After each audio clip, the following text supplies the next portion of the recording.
வணக்கம். தமிழன் செய்தி களம். குற்றாலம் அருவியில் வெள்ளப்பெருக்கு சீறி பாய்ந்து ஓடும் தண்ணீர்.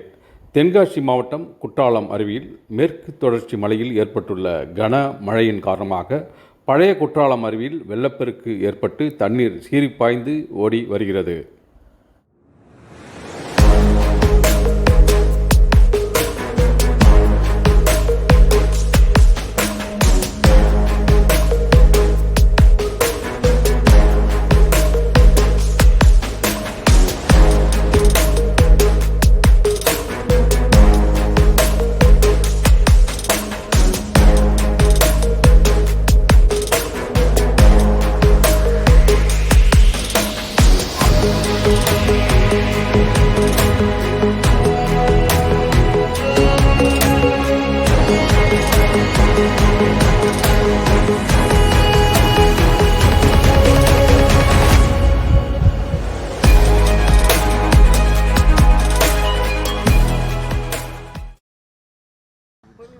டப்பாங்குத்து இதுவரைக்கும் ஒரு படத்துக்கு இப்படி ஒரு பேர் வச்சு நீங்கள் பார்த்துருக்கவே மாட்டீங்க.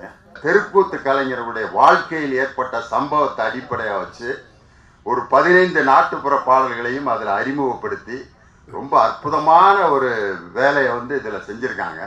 அதனால் இந்த டப்பாங்குத்து படம் மிகப்பெரிய வெற்றி படமாக அமையணும்.